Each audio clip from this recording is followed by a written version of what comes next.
Winning today, tonight. Yes, best novelty song. Sobrang masaya, sobrang blessed po talaga kasi nga PMPC, hindi ko naman po nakalain po na magkaka-award ako ulit po. Wala po kasi akong bagong kanta po this year. Tapos itong Autodeadma po, 2 years ago pa lang po ito na-release. Tapos ngayon, po siya, na-award po kaya sobrang thank you talaga PMPC po kasi parang yung pakiramdam po ba na patuloy silang nagsusuporta po sa musika ko po ay doon po talaga sila na-appreciate po. Maraming salamat po sa recognition. I know, rumampa ka sa Paris Fashion Week. Ano nung feeling na first time ka rumampa doon? Feeling nahihilo po kasi nagkasakit ako. Nagkasakit ako doon. Pero di po, feeling ko po prinsesa po ako noong time na yun, ma'am. Talaga? Ay, opo. Kasi, syempre, nung binigyan nila ako ng oportunidad po para mag-walk po sa fashion show po, ay talagang, talaga po ba? Talaga? Ako? Pero yun, very thankful po talaga ako na binigyan nila ako ng chance. Kasi po, kahit pa paano kahit minsan sa buhay niyo po, diba, you feel parang like a princess. Sana maulit pa siya ng... So, how's experience? Kinabahan ka ba noon? Nung rumampa ka, kinabahan ka? Opo, may kaba po talaga yun.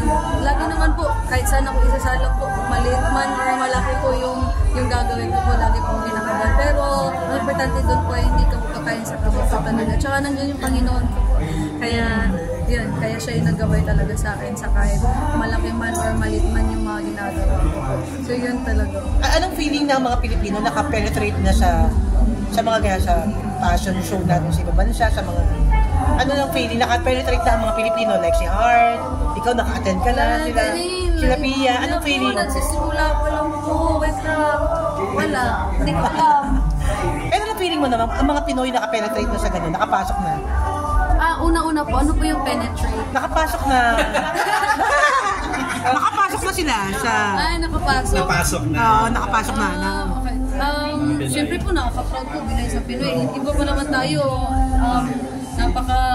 Napaka-support talaga natin yung support system natin ng mga Pilipino po talaga 100% po. Kapag may Pinoy na pumapasok po sa mga international po ng mga ganapan ko talaga laban natin yung supportan. Ganun din po ako.